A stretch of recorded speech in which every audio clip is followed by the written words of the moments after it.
নমস্কাৰ আপোনালোক সকলোকে মই স্বাগতম জনাইছোঁ আমাৰ অনুষ্ঠান অমৃত সন্ধানলৈ। আজি আমাৰ অনুষ্ঠানত উপস্থিত আছে এক সময়ৰ বিশিষ্ট কৌতুক অভিনেতা বিজিত দেৱ চৌধুৰী, যাৰ ঘৰ আচলতে পাঠশালাত, কিন্তু আহি গুৱাহাটীত ৮০ৰ দশকতে থিতাপি লৈ এক সুনাম অৰ্জন কৰি পেলাই সকলোতে হাঁহিৰ খলকনি তুলিছিল। সেই বিজিত দেৱ চৌধুৰী আমাৰ লগত আছে, আমাৰ লগতো অভিনয় কৰিছিল। গতিকে আমি তেওঁৰ লগত কথা পাতিম, আজি বিভিন্ন দিশৰ কথা পাতিম। কেনেকৈ তেওঁলোকে প্ৰগ্ৰামবোৰ কৰিছিল, কাৰ কাৰ লগত কৰিছিল, কেনেকৈ আহিছিল গুৱাহাটীলৈ, এই সকলোবোৰ কথা পাতিম। বিজিত, তোমাক আমি তুমি বুলিয়ে কৈছোঁ, কাৰণ মোতকৈ অনুজ। গতিকে যা হওক, আমি আজি হাঁহি ধেমালিৰ মাজেৰে কথাবিলাক পাতিম। আচ্ছা, মই নমস্কাৰ জনাইছোঁ সমূহ দৰ্শকবৃন্দলৈ, লগতে আপোনালৈও। ঠিক আছে। কেনেকৈ পাঠশালাৰ পৰা গুৱাহাটীলৈ যাত্ৰা, কেনেকৈ অভিনয়ৰ ক্ষেত্ৰত বিশেষকৈ, আৰু পঢ়া শুনাৰ ক্ষেত্ৰতো নিশ্চয়? হয় হয় হয়, চাৰিওফালৰ পৰাই।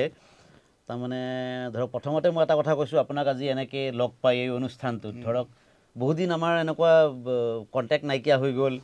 একচুৱেলি আপুনিও অলপ নিজৰ হেৰিত গুচি গ'ল, বৰপেটাৰ ফালে চাগে, হয়নে? এতিয়া ময়ো অৱশ্যে কাম কৰি আছোঁ এতিয়া, চাকৰিৰ কাৰণে আজিকালি আগতকৈ কম।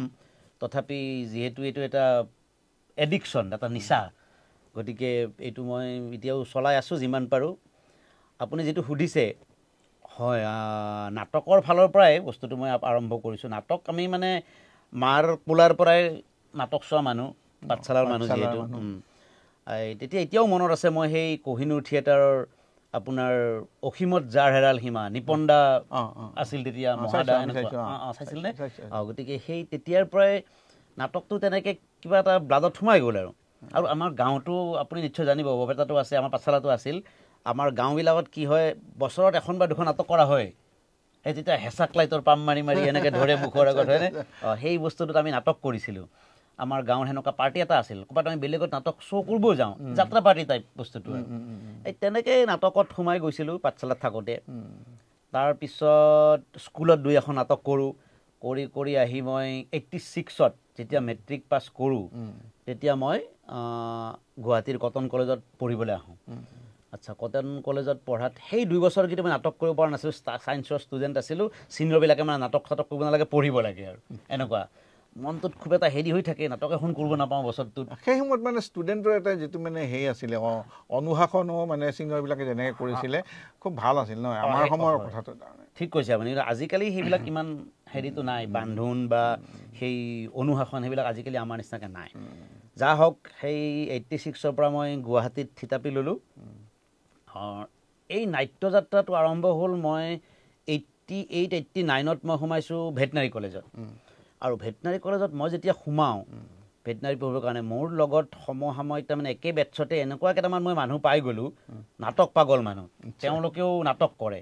আৰু আমাৰ তাত তাৰমানে খুব নাটক, গান বাজানা, আৰ্ট চাৰ্ট এইবিলাক খুব হয় আৰু এইবিলাক টেকনিকেল কলেজত। তেতিয়া তাৰমানে মই আমাৰ চন্দন তালুকদাৰ বুলি, তেওঁ এতিয়া SSBত অফিচাৰ, আৰু আপুনি জানিব সৌৰভ হাজৰিকা, আমাৰ হিৰো, এই কদমতলী কৃষ্ণ নাচে কৰা। আচ্ছা, সেই সৌৰভ, ডক্টৰ নয়নজ্যোতি তালুকদাৰ, এই স্ক্ৰিপ্ট লিখে তালুকদাৰ, এই চিনেমাও লিখিছে সি বহুত, মন যায় চঞ্জায় এনেকুৱা চিনেমাবিলাক লিখিছে।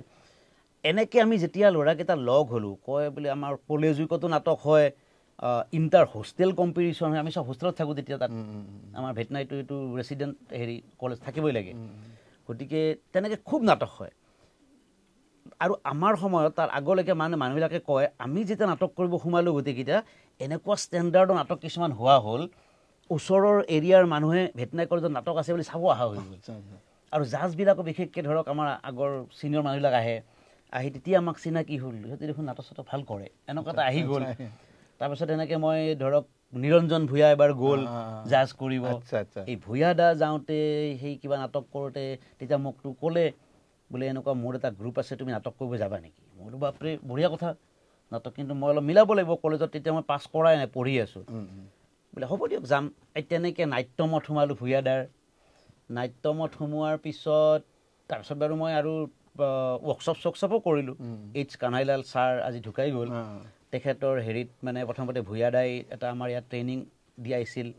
তাৰপিছত ইম্ফল গুচি গ'লোঁ, তাৰে পাহাৰৰ ওপৰত আশ্ৰমত আমি সেনেকৈ 3 মাহ থাকি ৱৰ্কশ্বপ কৰিছিলোঁ। তাতো ছাৰৰ পৰা বহুত কথা শিকিছিলোঁ, নাটক সম্পৰ্কীয় এনেকৈ নাটকৰ যাত্ৰাটো হৈ গৈ থাকোঁতে থাকোঁতে এটা সময়ত ধৰক আৰু বহুত কথা আহি যায় আপুনি গম পাব যে নাটক কৰিতো খাব নোৱাৰি এতিয়া যেতিয়া দায়িত্ব এটা আহি গ'ল দেউতা ৰিটায়াৰ হৈ গ'ল এনেকুৱা হৈ গ'ল তেতিয়া মানে এনেকুৱা নাটকটো এৰিব বহুতে কিন্তু কয় মোক বহুতে কৈছিল বোলে এইটো এনেকৈ কৰি থাকিলে নহ'ব বেলেগ কিবা কৰিব লাগিব এতিয়া বেলেগ কিবা কৰিব লাগিব বুলি কওঁতেতো চিন্তা হয় ন কি কৰোঁ নাটক কৰা মানুহ আৰু তথাপি আৰু পেটৰ হেৰিত মই বিভিন্ন ধৰণৰ কাম কৰিছিলোঁ টিউশ্যন কৰোঁ ল'ৰা ছোৱালীক গুৱাহাটীত আচ্ছা আচ্ছা আচ্ছা টিউশ্যন কৰি তথাপি নাটকটো চলাই গৈ আছিলোঁ এনেকৈ নাটক কৰি গৈ থাকোঁতে হঠাৎ কোনোবা ডিৰেক্টৰে দেখা পালে এবাৰ বিদ্যুৎ দাই দেখা পালে বিদ্যুৎ চক্ৰৱৰ্তী দেখা পাই বোলে এটা ভিলেইন কেৰেক্টাৰ আছে চিৰিয়েল এখনত এনেকৈ তাৰ আগতে জগদীশ দাই পাই কিবা বৰ্ণালী বুলি চিৰিয়েলখন প্ৰথম আছিল চিৰিয়েল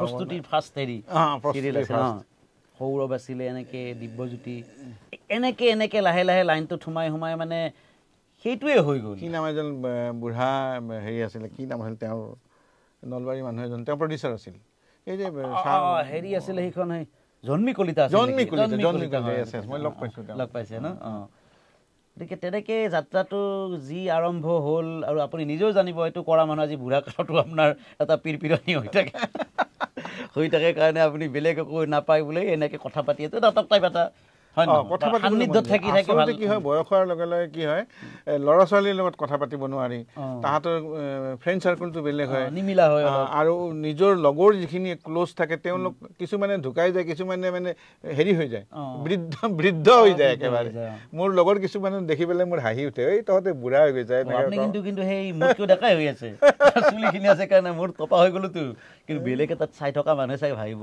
ডাঙৰ কোনজন আচলতে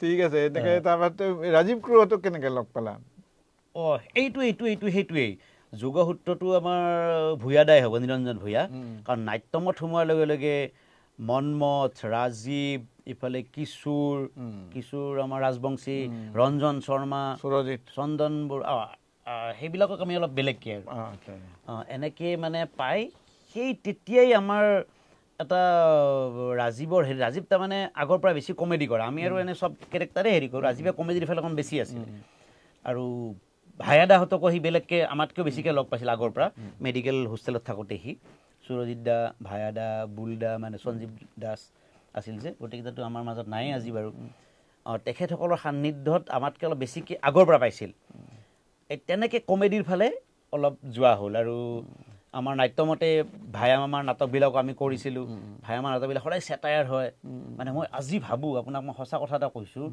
সেই সময়তে ভায়াদাহঁতে যিটো মানে চেটায়াৰ কাম কৰিছিল যিটো লেভেলত কথা কৈছোঁ মই আজি চাগে কি হৈ গ'ল হয় কিন্তু ভগৱানে মানে হেৰি নকৰিলে লৈ গ'ল গতিকে তেখেতসকলৰ সান্নিধ্যত আমি কমেডিৰ ফালে অলপ বেছিকৈ গুচি গৈছোঁ আপুনি বিশ্বাস কৰক আপুনি ৰাজীৱ মই মন্মথ আৰু আমাৰ লগত সেই উকিল বৰ্তমান দীপাংকৰ গোস্বামী বুলি আমি চাৰিটাৰ লাফিং এক্সপ্ৰেছ বুলি এটা গ্ৰুপ আছিল থাকোঁতে কি হয় তাত বহুত কাহিনী গৈছে আপুনি পাগল হৈ যাব সেই সময়ত তাৰমানে 30 টকা ফাৰ্ষ্ট মোৰ মনত আছে 30 টকাৰ এটা আমি পেণ্ডেল কৰিছিলোঁ আমাৰ এই কিবা নৰকাসুৰ পাহাৰৰ ওপৰত নে ক'ৰবাত তেতিয়া এপ্লিকেশ্যন দিব লাগে বোলে বিনীত নিবেদন এই যে আমাৰ এনেকুৱা এটা কমেডি গ্ৰুপ আছে আমি আপোনালোকৰ তাত এটা প্ৰগ্ৰেম কৰিব সুযোগ পালে বৰ ভাল পাম মাননী বাবদ আপুনি কিবা এটা দিব আপোনালোকে এনেকৈ আমি এপ্লিকেশ্যন দিওঁ তেতিয়া সেই 30 টকাটোৱে আমি ইহঁতৰ ৰাজীৱৰ বাইক এখন আছে মন্মথৰ স্কুটাৰ এখন আছে তাত 5 টকা 10 টকামানত তেল যায় তেলৰ খৰচ বাকী সেই 20 টকাটো চাৰিজনৰ মাজত 5 টকাকৈ ভাগ হয় মানে সেই এতিয়া মনত পৰে আজি সেই লাফিং এক্সপ্ৰেছ থাকোঁতে আমাৰ কিছুমান কাহিনী হৈছে আপোনাক মই ক'ম আছে মই জাগাটো নকওঁ এতিয়া এনেকুৱা জাগা আছে সেইটো মনমত আহিলেও তাৰ মনত পৰে আমাৰ মানে জীৱনত মনত থকা কথা এটা আমাক তাৰমানে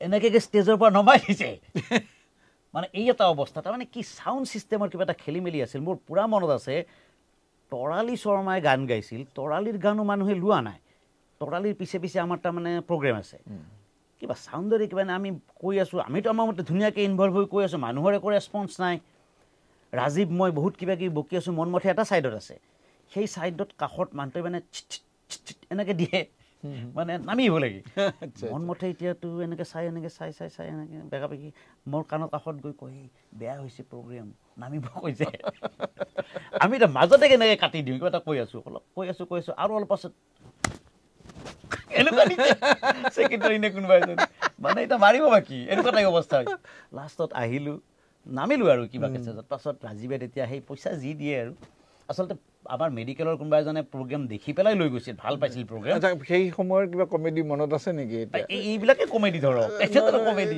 ডাইলগ হিচাপে কিবা ষ্টৰী হিচাপে আছে নেকি মনত ষ্টৰী হিচাপে ধৰক এনেই এটা গ্ৰুপত কৰি থাকোঁতো আমি সেই গ্ৰুপত কৰাৰ বস্তুবিলাক অকণমান অকলে কৰিব দিগদাৰ হয় সেনেকুৱা ষ্টৰী মানে আমাৰ কমল দাই কিছুমান বস্তু কয় হয়ো এতিয়া আমিতো লোৱাৰ আছামৰ মানুহ ধৰক আপুনি বৰপেটা পাঠশালা আমাৰ ডিষ্ট্ৰিক্ট বৰপেটাই মোৰো একেই গতিকে আমাৰ যিটো ভাষা আৰু আপাৰ আছামৰ ফালৰ যিটো ভাষা শৈলী এইটো মই ভাষাটোৰ হেৰি কথা কোৱা নাই এটা নিজৰ মানে এইটো আমাৰ কি কয় লোকেল যিটো লেংগুৱেজ থাকিবই চবৰে থাকিব এই এনেকুৱা কথা মনত পৰে তাৰমানে কিছুমান মই হোষ্টেলত থাকোঁতে ওলাইছিল কথাটো এতিয়া ভাষাৰ কোনটো জোৰবান ভাষা বুলি ক'লে আমাৰ লোৱাৰ আছামৰ ভাষাটো আমাৰ জোৰবান মানে কেনেকুৱা এইটো মই আপাৰ আছামৰ মানুহৰ ভাষা জোৰবান নহয় সেইটো কথা ক'ব যোৱা নাই মানে এটা কথাৰ কথা ধৰক আপোনাক এটা উদাহৰণ দিছোঁ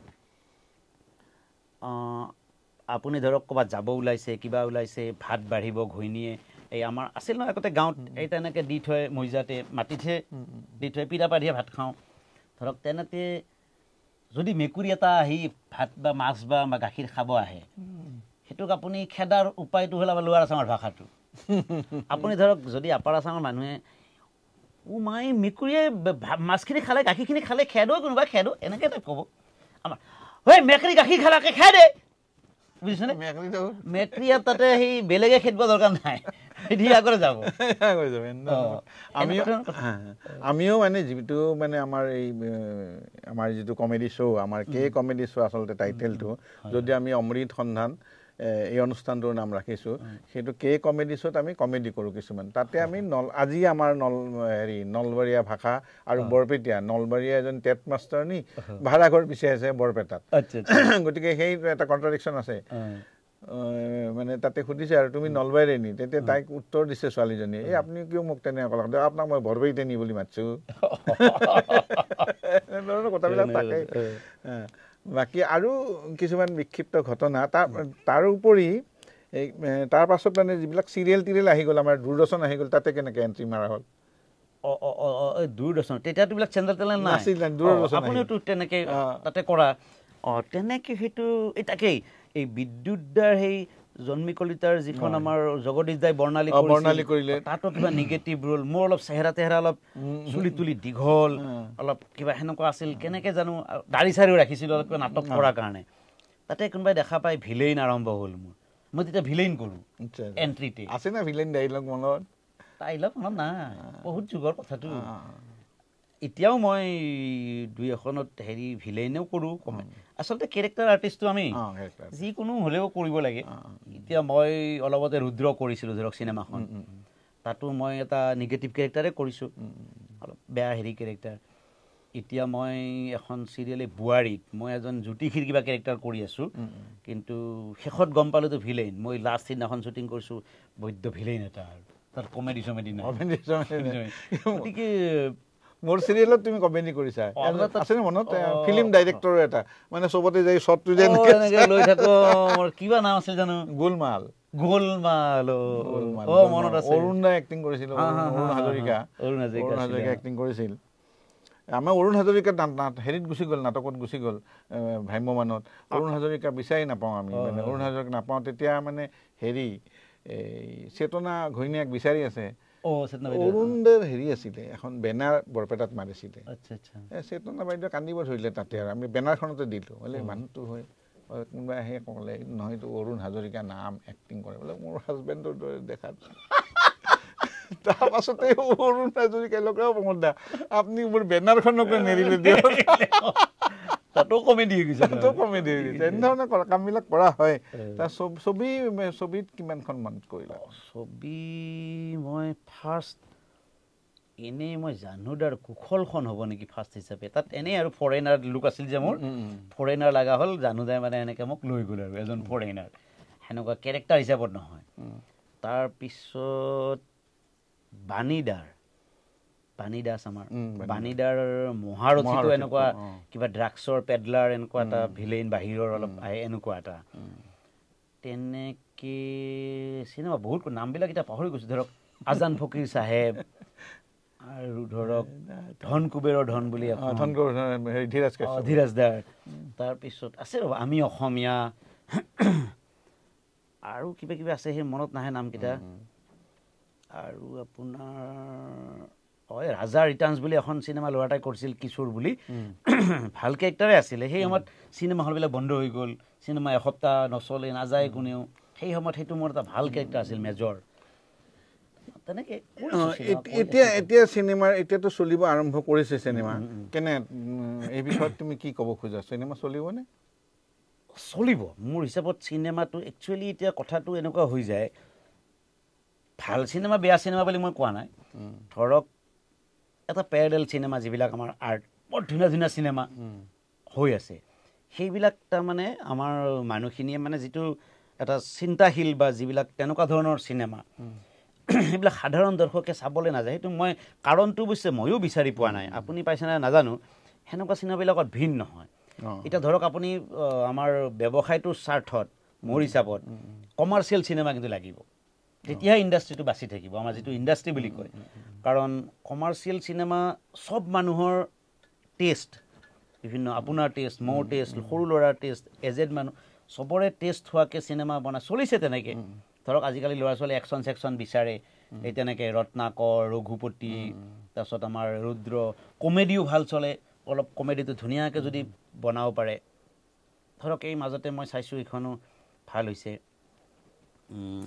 আমাৰ সৰু ল'ৰা এটা হেৰি তাৰিখটোতো ভাল চিনেমা এইটো অৰুণদাৰ ভাল সেইখন চিনেমাটো অডিয়েঞ্চ কম হয় এইবিলাকত আমাৰ সঁচা কথা কৈছোঁ কিন্তু বঢ়িয়া চিনেমা আৰু ভাল চিনেমা তাৰ আগতে এইখন কমেডি এখন এই যে চাৰিটা ল'ৰাৰ হেৰিহে বিদুৰ ভাই বঢ়িয়া বিদুৰ ভাই পিছত আৰু এখন ওলাইছে আমাৰ নলবাৰীৰ ডাইৰেক্টৰটো তেওঁ নামটো এতিয়া পাহৰিলোঁ এই মুহূৰ্তত ভাল হৈছে চিনেমাখন এই আমাৰ আজিকালি যে কাম চাম নকৰে মানুহে গাঁৱতো এনেকুৱা হৈছে নহয় এই সেইটোৰ ওপৰত বনাইছিল বৰ ভাল লাগিছে ইমান বেয়া আৰু এটা কথা মানে নাটক কৰি বা চিনেমা কৰি চিৰিয়েল কৰি গুৱাহাটীত খাব পৰা দিন আহিছেনে আছে কিন্তু দেই আপোনাক মই ক'লোঁ এতিয়া দেখিছোঁ মই কিছুমান ল'ৰা ছোৱালী বাহিৰৰ পৰা আহি ভাড়াঘৰ কৰি ইয়াত এক্টিং কৰি খাই আছে হয় চেনেলবিলাকৰ চিৰিয়েল বহুত মানে তোমালোকৰ সময়ত যিটো আছিল সেইটো দিন আজিকালি নাই আমিতো নাটক কৰোঁতে আমি দোকানে 10 টকা 5 টকা আনি ডনেশ্যন লৈ নাটক কৰা আমাৰ বহুত মনত আছে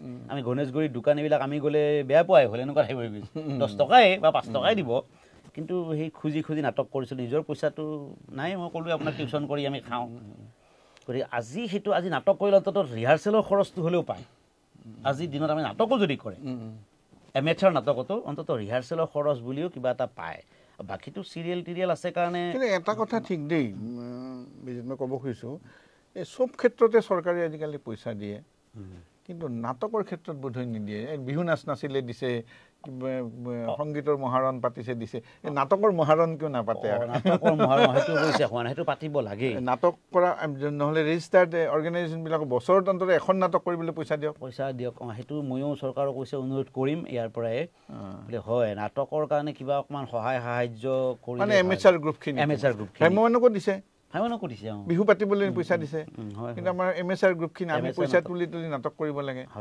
গতিকে মই চৰকাৰক অনুৰোধ কৰিছোঁ যে অন্তত নাটকৰ ক্ষেত্ৰত নাটকৰ অন্তত ৰেজিষ্টাৰ্ড যিকেইটা অৰ্গেনাইজেশ্যন তেওঁলোকক অন্তত বছৰত বোলে এখন নাটক কৰা বা দুখন নাটক তুমি কৰিব লাগিব তোমাক ইমান টকা দি আগত নাটকখন কৰি উঠি দিলেই হ'ব লাগে নাটকখন কৰা তুমি পাৰফৰ্মেঞ্চ কৰি দেখুৱা নহ'লে পইচাকেইটা খাই দিব আজিকালি যি ল'ৰা ছোৱালী আৰু নহ'লে এটা হেৰিও এই হলচেলবিলাকৰ ভাড়াবিলাক আমাক অলপ হেৰি কৰি দিলে নিদিয়ে এইবিলাক নিদিয়ে একদম দিয়া নাই এতিয়ালৈকে আৰু এটা কথা নাটকৰ ক্ষেত্ৰত আমাৰ সময়তো আমি দেখিছিলোঁ চিনেমাৰ ক্ষেত্ৰতে চিৰিয়েলৰ ক্ষেত্ৰতে বিভিন্ন নিচাসক্ত হয় বিভিন্ন ক্ষেত্ৰত অভিনেতাই হওক বা পৰিচালকে হওক আজিকালি কমিছে নেকি এইটো না বাঢ়িছে সেইটো মই ঠিক আপোনাক তেনেকৈ ক'ব নোৱাৰিম মানে আমাৰ আগততো তেনেকুৱা নহয় কিন্তু এইটো এটা হয়, সেইটো ময়ো দেখোঁ, অলপ দুখো লাগে। মানে নিচাটো অলপ কিহৰ কাৰণে হয় বস্তুটো মই ইমান নাজানো, মইতো নিজে যিহেতু ইমান হেৰি নহয় সেইটো ক্ষেত্ৰত, গতিকে এইটো কথা মই ক'ব অকণমান দিগদাৰ হ'ব। হয় কিন্তু এইটো অলপ আপুনি ঠিকেই কৈছে, এই বস্তুটোৰ কাৰণে অকণমান বেমাৰ চেমাৰো হয়, বেছি কষ্ট হৈ থাকে, হয়তো কষ্টৰ হেৰিতে অলপ খাই দিয়ে নেকি, মই তেনেকৈ ভাবোঁ। কিন্তু অলপ অলপ গৈ সেইটো বেছি হৈ যায়, বেছি হৈ যোৱাৰ ফলত আকৌ বেমাৰী হয়, ঘৰত অশান্তি হয়, এইবিলাক হয়। এইটো আচ্ছা, বাকী আৰু এটা পাৰ্চনেল কথা, অলপমান ব্যক্তিগত কথা, পঢ়া শুনা শেষ কৰা হ'ল গুৱাহাটীতে? পঢ়া শুনাটো মই আপোনাক ক'লো, মই 86ত বহুতে নাজানে কি আচলতে কি মানুহ কি কৰে এই কথাটো নাজানে বহুতে। মই 1986 চনত মেট্ৰিক পাছ কৰিলোঁ। আমাৰ পাঠশালাৰ ওচৰৰে বিদ্যাভৱন নিত্যানন্দ হাইস্কুল বুলি যিখন হাইস্কুল আছিলে, বৰ ভাল আমাৰ হাইস্কুল। এতিয়া আমাৰ এইটো হেৰি জুবিলি হ'ব গৈ আছে, প্লেটিনাম। এই নৱেম্বৰত পাতিছে, মোক মাতিছে আমাৰ সেই স্কুলখনত। গতিকে সেইখনৰ পৰা মই 1986ত মেট্ৰিক পাছ কৰি মই কটনত ছিট পাইছিলোঁ। সেই সময়ত কটনত মই হায়াৰ ছেকেণ্ডেৰী পাছ কৰি তাৰপিছত মই ভেটেনাৰী কলেজ খানাপাৰাত, পশু চিকিৎসা মহাবিদ্যালয়, তাৰমানে তাত মই এডমিশ্যন ল'লোঁ। তাত পাছ কৰি কিন্তু মই সেই সময়ত চাকৰিৰ ক্ৰাইচিছ হ'ল বহুত। চাকৰিৰ ক্ৰাইচিছৰ পিছত মই নাপালোঁ। পিছত হয় APSC থ্ৰুৰে হয়, গতিকে হ'ল, মই সেইবাৰ নাপালোঁ, দুবাৰ নাপালোঁ, তিনিবাৰ, তাৰপিছত বয়স পাৰ হৈ গ'ল। মই 2012 চনত যিটো এডভাৰটাইজ দিছিল, সেই এডভাৰটাইজ দিওঁতে মোৰ 38ৰ ঠিক তলত আছিল চাগে, নহয় ওপৰ, 38ৰ ওপৰ, মোৰ 42 মানৰ ওচৰত গৈছে। তেতিয়াতো আমাক ইণ্টাৰভিউত বহিব নিদিয়ে, 38 লাষ্ট। তেতিয়া আমি আগতেও কিন্তু দিয়ে, অফিচ মেমৰেণ্ডাম এখন উলিয়াই পেলাই, বোলে এনেকৈ এইখিনি তেওঁলোকৰ দুখতটো নহয়, আমি চাকৰি দিব পৰা নাই, সেইকাৰণে হেৰি হয়, তেনেকৈ দিয়ে। সেইবাৰ নিদিলে, নিদিয়াৰ ফলত আমি কেছ কৰিলোঁ। কেছ কৰোঁতে কেছত আমি জিকিলোঁ, জিকি ইণ্টাৰভিউত বহিব দিলে। সেই 2012ত ইণ্টাৰভিউ দি কেছ শেষ হোৱাৰ পিছত 2016ত মই চাকৰি পাইছোঁ, বুঢ়া বয়সত, মানে 45 মান হৈ গৈছে মোৰ।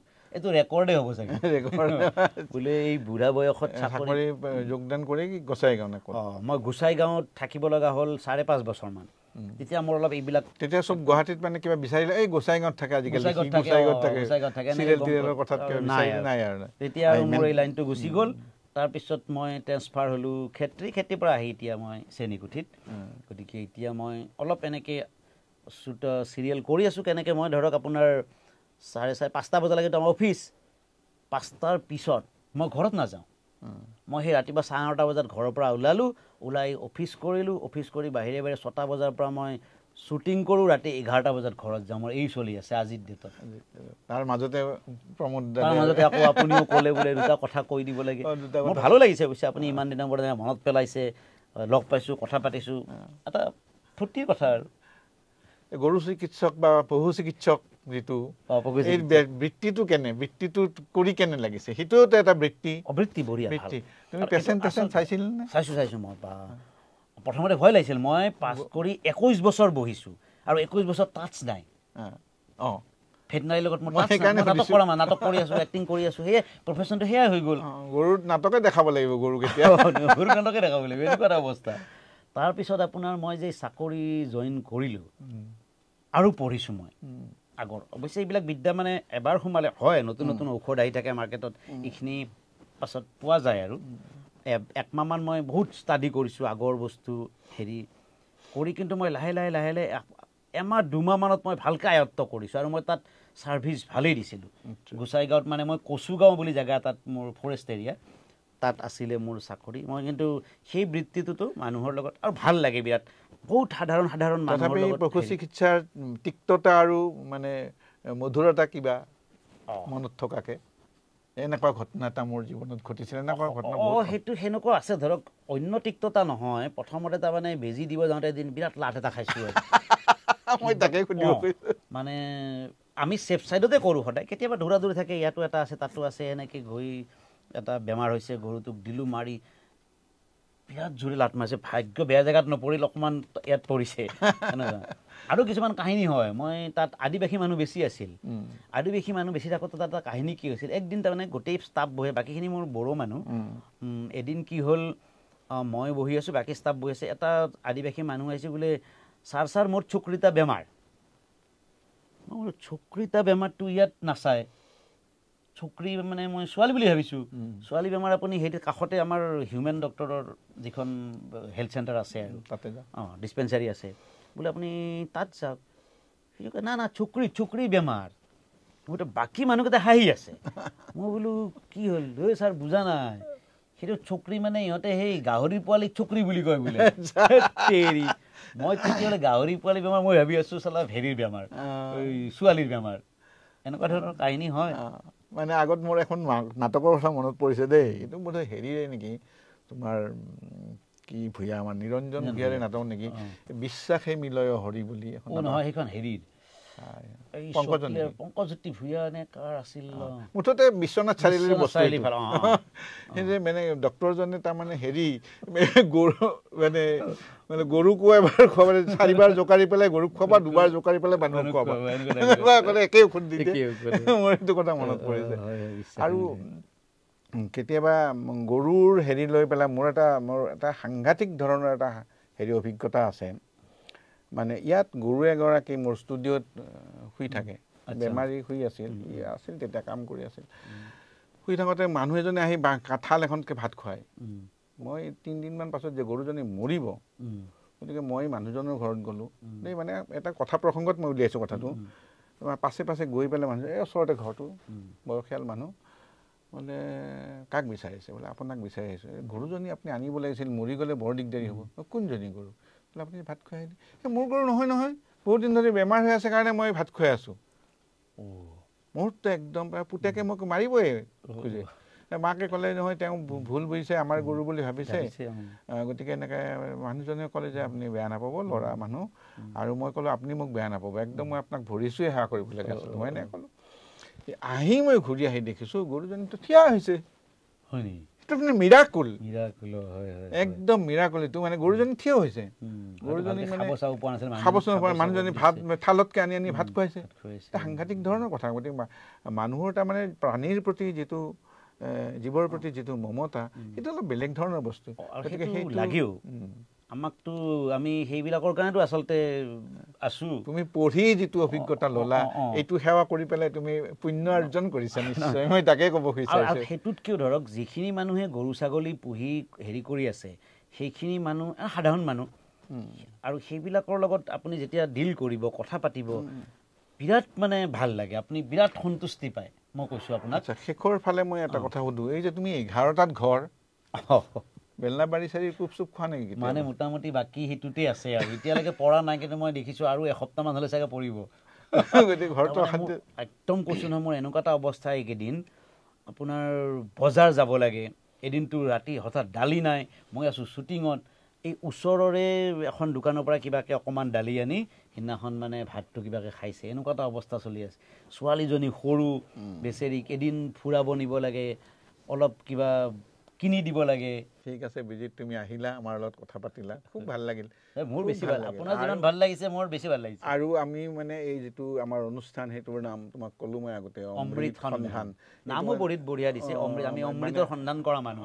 আৰু তোমালোকে যিটো অমৃত বিলাইছা মানুহক, যিটো মানুহৰ মাজত অমৃত বিলাইছা, সেইটো মানুহে পান কৰিছে, আৰু তোমালোককো মানুহে মৰম চেনেহেৰে ভৰাই দিছে। আমি কি দিছোঁ নাজানো, আমাক কিন্তু ৰাইজে যথেষ্ট দিছে, যথেষ্ট মৰম দিছে। গতিকে আমি সদায় ৰাইজৰ মানুহ, ৰাইজৰ হৈ আমি ৰাইজক এণ্টাৰটেইনমেণ্ট দিব চেষ্টা কৰোঁ। ঠিক আছে, তোমাৰ উজ্জ্বল ভৱিষ্যত বুলিয়ে কৈছোঁ।